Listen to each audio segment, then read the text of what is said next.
The Verdict, a Sidebar production, hosted by Kent Myers and Mick Cornett. As a part of its traditional and continuing commitment to public and community service, Crowell & Dunlevy sponsors The Verdict. Also sponsored by Delta Dental, Oklahoma Lawyers for Children, and C.H. Guernsey & Company. Each week on The Verdict, we present an objective discussion of contemporary and legal issues, topical issues that will affect Oklahomans in their daily lives. The Verdict, a Sidebar production.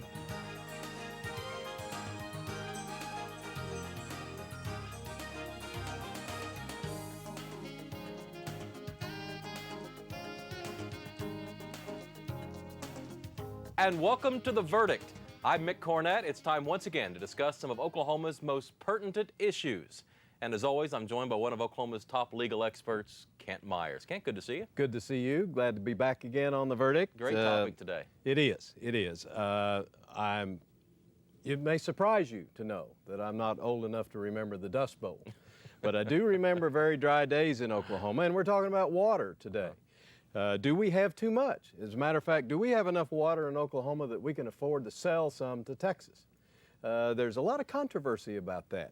We're going to really talk about this in two shows, Mick. The first show is going to be why do we do it? Should we do it? Is it a wise thing to do?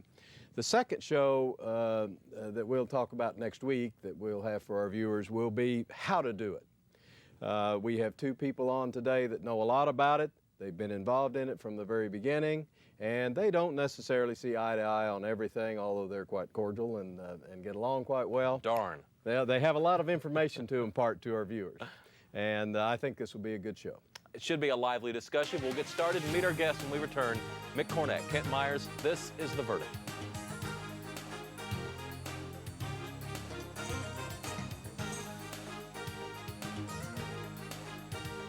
The Journal-Record is pleased to be a sponsor of The Verdict. The Journal-Record, since 1903, the best source of Oklahoma business news and legal information. The Verdict is pleased to have as a sponsor C.H. Guernsey & Company, providing architectural and engineering services to clients throughout the U.S. and around the world. And Blankenship has stopped at the line of scrimmage. No gain on the play, leaving it 4th and 7 on the Tiger 46-yard line. 38 seconds on the clock. The Tigers have no choice but to go for it. Wiggins in to do the kicking. Here's the snap, and the kick is away.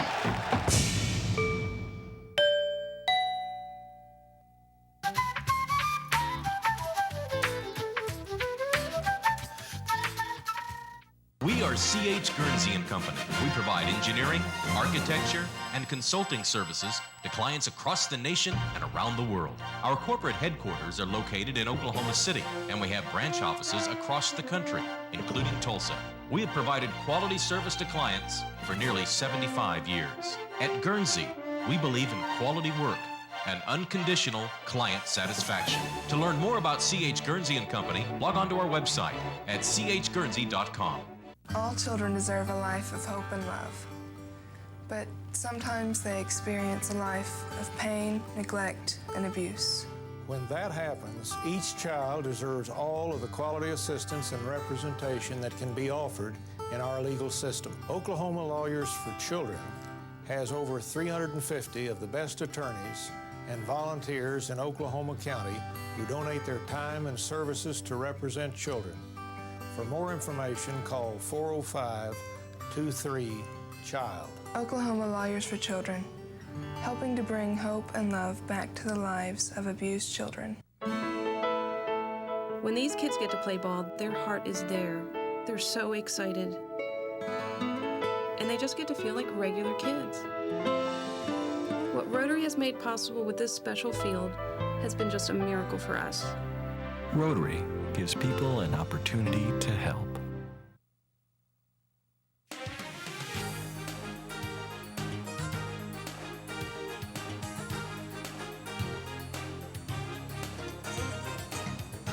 Welcome back to The Verdict. Mick Cornett with Kent Myers, who's going to introduce our guests. We're really pleased today to have two fine guests that know an awful lot about the subject that we're talking about, the sale of water to Texas from Oklahoma. On my right is the Honorable Deborah Blackburn, Democrat State Representative from District 88 in Oklahoma City. Deborah is a publisher. She's a former teacher. She is a chair of the Banking and Finance Committee in the House of Representatives, and she's making her first appearance, her first visit to the verdict, and we're really pleased you are. Thank you for joining us. I'm glad to be here. Thank you for inviting me. Across the table is Howard Barnett, Chief of Staff for Governor Frank Keating. Howard has been Chief of Staff since August of 1999. Prior to that time, you were the Governor's Cabinet Secretary for Commerce, I believe. Another publisher. We have two publishers on the show at the same time. And Howard is also a lawyer and a native of Tulsa. Howard, thank you for joining us on your first verdict visit. Happy to be here, Ken. Glad to have you. Mick today and guests today, what we want to talk about is generally the sale of water from southeastern Oklahoma to Texas. It's a subject that was talked about a lot during this last legislative session, and there was some activity about it. My understanding is that the conversations are ongoing.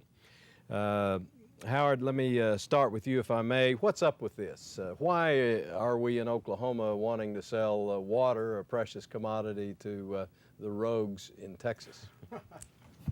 Well, provocatively stated, Ken. The simple answer is that we believe that there is substantial excess water, surplus water, if you will, well beyond the needs of Oklahomans for the next century, and that it is currently being wasted, and it would be a valuable resource to generate needed money for economic development. And that, it's as simple as that. Well, let me stay with you just for a minute and bring up a graphic, if I may. That is a graphic of the state of Oklahoma showing the area where water is contemplated to be sold. It looks like there's approximately 22 counties in the southeastern part of the state. Roughly speaking, is that where the water's coming from that is the subject of the potential sale? Actually, there are 6 river basins in that 22 county area, and 3 of the basins were contemplated to have water drawn from them. So generally, yes, but the compact would cover the whole area and all 6 of the basins. Okay. Deborah, let me ask you a question or two, if I may. We'll get to some of the specifics later in this show and, of course, in the next show. But just generally speaking, is this a good idea? Is this something we ought to be doing? Not without a scientific water study to know how much water we have in Oklahoma and how much we use. Texas has had a water study.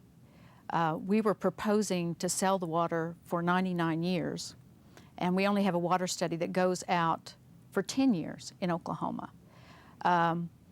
Texas has some water in North Texas that they did not go after because, frankly, it's easier getting it from somewhere that there's no idea about how much we use and how much we need. We have not answered all the questions that need to be answered before we consider anything of this magnitude. Let me ask you about the water study just a minute.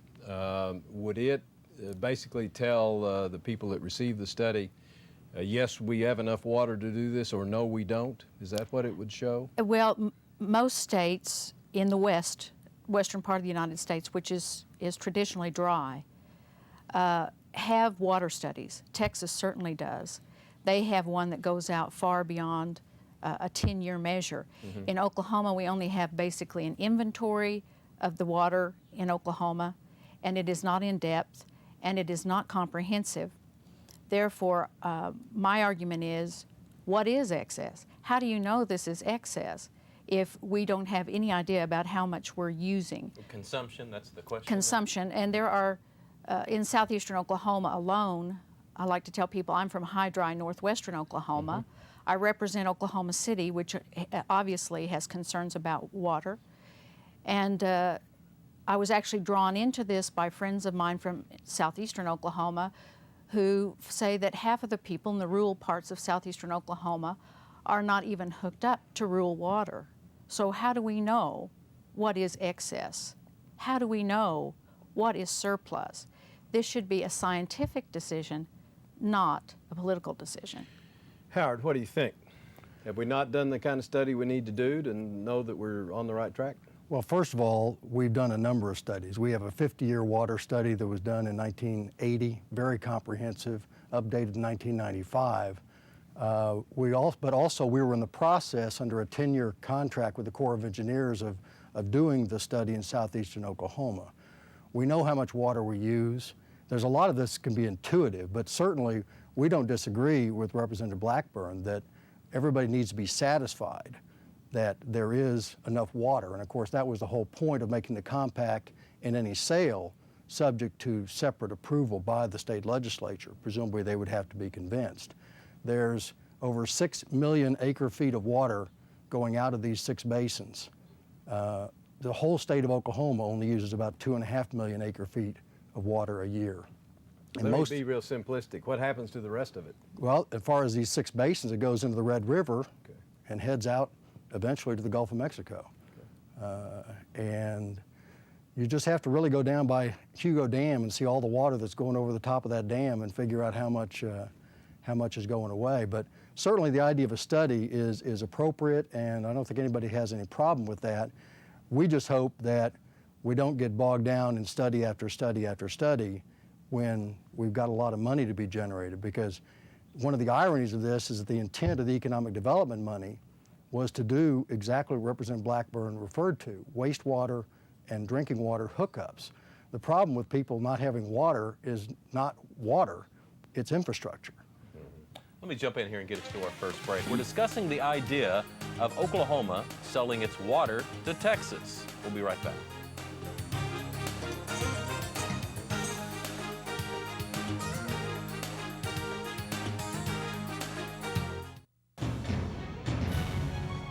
American Express Tax and Business Services. We're accountants. We do taxes, business valuations, estate planning, and consulting. And we're right here in Oklahoma, working with the owners of small and medium-sized businesses. Steve Wilsey and Stuart Meyer have the resources and the experience. American Express Tax and Business Services. In Oklahoma City, the phone number is 405-843-5311. Bringing out the best in each student. That is the simple goal and tradition of Heritage Hall. The focus on the individual shapes the educational experience at Heritage Hall. Each student benefits from small classes, able, dedicated teachers, a solid academic curriculum, and exceptional co-curricular programs of athletics, arts, community service, and other activities, parental involvement, personalized counseling, and the development of responsibility, integrity, and love of learning. If you want education taught with pride, then you want Heritage Hall. Every day, in state governments throughout the country, crucial decisions are being made that affect the lives of children and their families. But as this process takes place, children are often left voiceless. When these children raise their hands to be heard, is anyone listening? There are people listening. They are child advocates. Join us and raise your hand for kids. Hello, my name is Ted Smith. I'm president of the board of directors of the Oklahoma Disability Law Center. ODLC provides free legal services in civil matters to people with physical and mental disabilities. I'm Mike Sykes, vice president of ODLC. For more information, call 1-800-880-7755. The Oklahoma Disability Law Center provides high-quality legal services to people with physical and mental disabilities.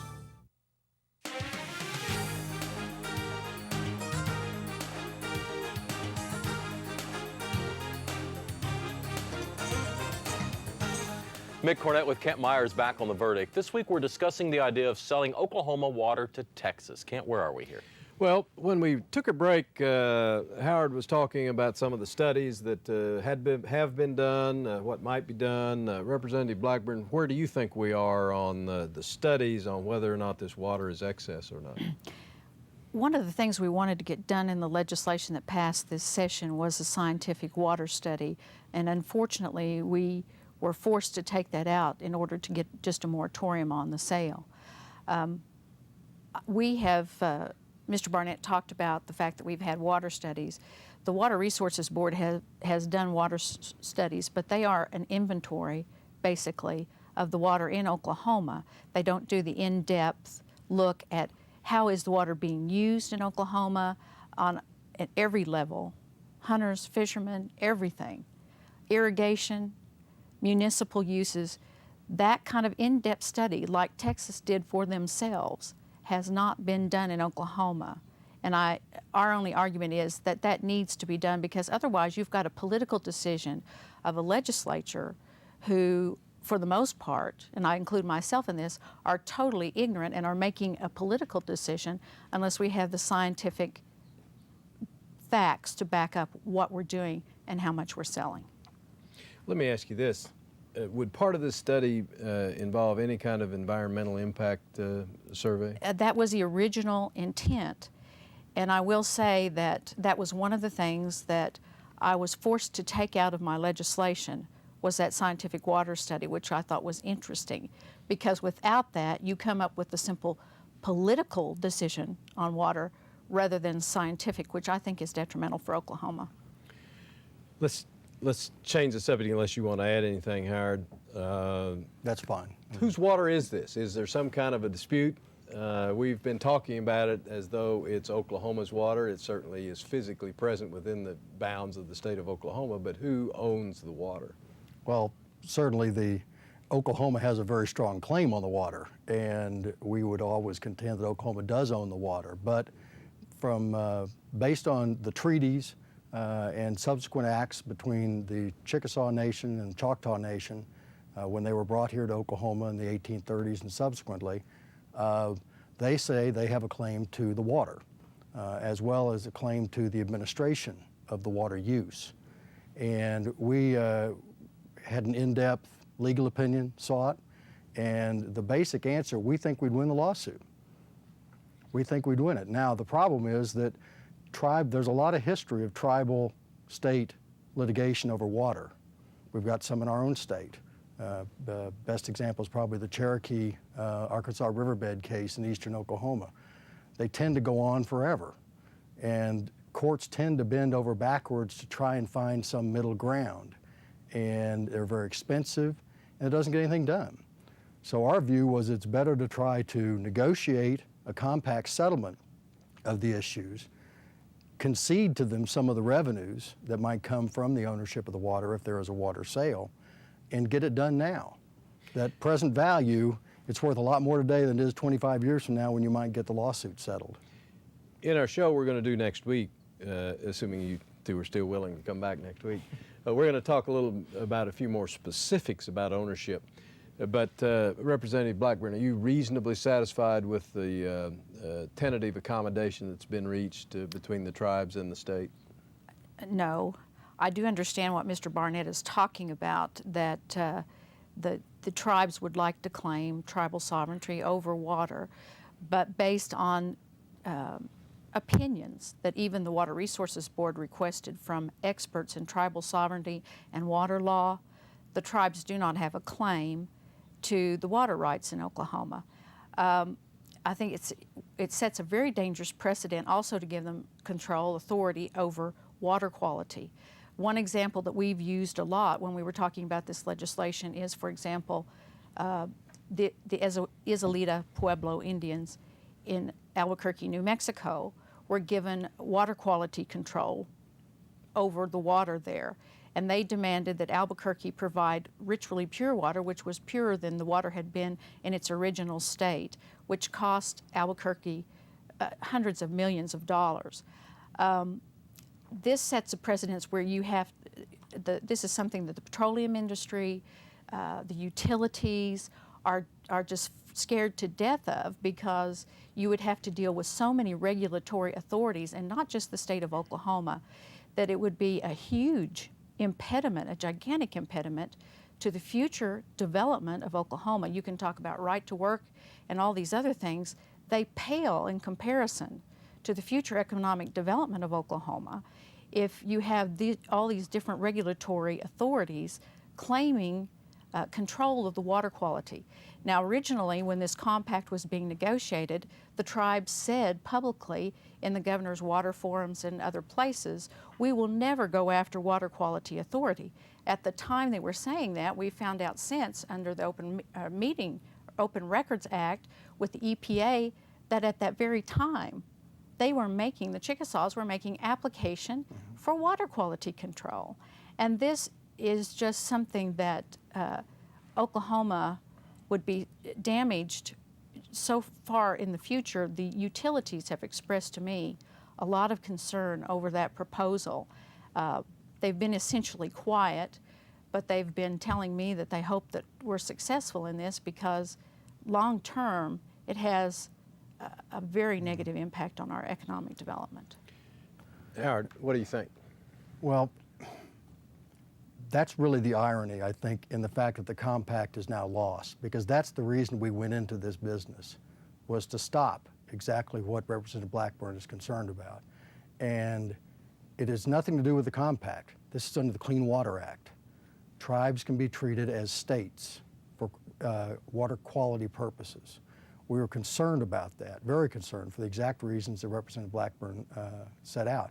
We had negotiated within the compact, and it was very difficult because the tribes are very guarded about their sovereignty, and appropriately so.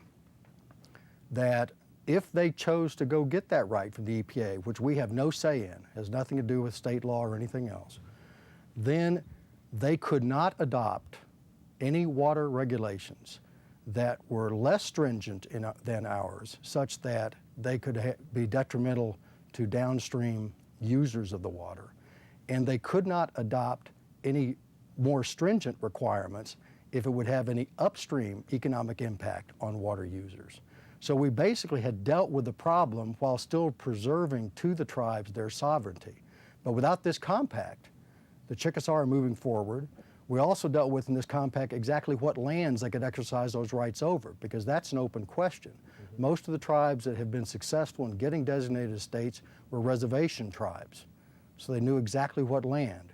We've got 4 or 5 different categories of land. We've got trust land, we have restricted allotments, we have dependent Indian communities, and then we have something called Indian country. And we had negotiated to limit them to those first 2, only in trust land and restricted allotments, which those things all put together, we felt, and DEQ here in Oklahoma felt, would keep us from having the checkerboarding regulations that everyone's scared to death about, and appropriately so. Just over 30 seconds left. If I might comment on that, as the EPA says, the tribes have virtually no, cannot be given water quality control unless the state compacts it away. So if we were to compact that, what EPA is saying, if we give that to the tribes, that authority, through a compact, then that's the only way they are entitled to it. They cannot just claim this. Mr. Barnett is correct about the fact that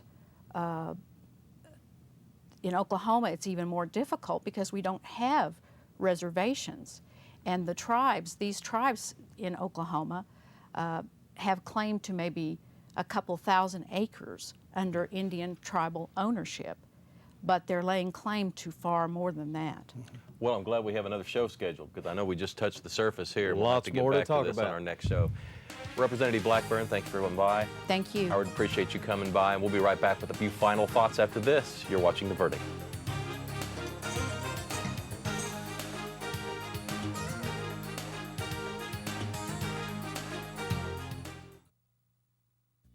St. Gregory's University has been changing the lives of people like me for 125 years. Affordable, private Catholic education, balanced with dedication to community and service, makes St. Gregory special. We're extremely proud of our students' outstanding academic achievements and our nationally ranked athletic teams. It's when you help a student build a future of balance, integrity, and service that you change a life forever. St. Gregory's, a community for life. In Oklahoma, there are more than 1,600 children waiting to be adopted. They're of all ages, and for many, home has been a source of pain and conflict. They've dreamed of finding a better life and a loving family. Consider adoption. For more information, call 1-877-OK-SWIFT or visit the website www.okdhs.org. Adopt. It may be the toughest job you'll ever love. I enrich our cultural landscape. I help define our quality of life. I am one of 4,000 artists in central Oklahoma who receive support from Allied Arts, this community's united arts organization. I am an Allied artist. Say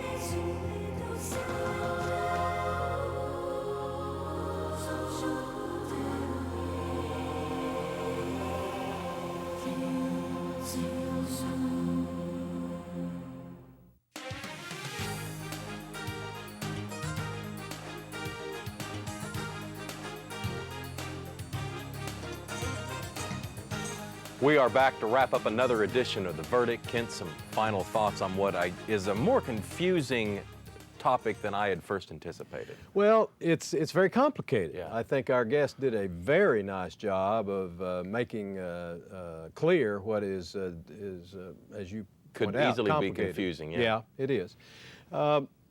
We're going to talk about it more next week, but it is interesting to know that the legislature, as it ended its work this last session, passed Senate Bill 1410, which put a 3-year moratorium on the sale of water to Texas, but it apparently could be changed by the legislature if the legislature chose to do so prior to that expiration of that 3 years. It will be interesting to see in this next session what is the mood. Now, Governor Keating has publicly supported the sale of water to Texas. On the other hand, he signed 1410, which put a 3-year moratorium on it. So we're seeing some interesting positions being taken by those in control about what we ought to do. One psychological element here is that it's the state of Texas. It's not Arkansas, it's not Kansas. Yeah. It's our foe, our rival in the athletic fields. And I think that plays into the psyche of Oklahomans who might consider, why would we sell a natural resource to Texas? They must have some ulterior motive.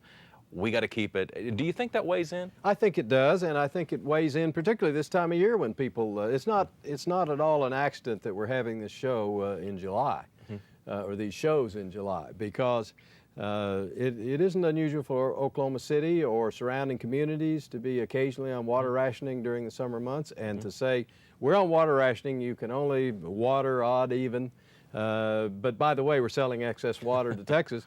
The question can legitimately be asked, why don't we ship it up to where it's needed within Oklahoma? So it's not an easy political or economic issue to answer. Well, we'd like to hear what our viewers think, so be sure and check us out on our website, theverdict.tv. You can go there and tell us whether or not you think it's a good idea, based on what you've heard so far, for the state of Oklahoma to sell its water to Texas. Theverdict.tv. Kent, thanks for being here. Look forward to it. We'll be back next week with another show. It's The Verdict.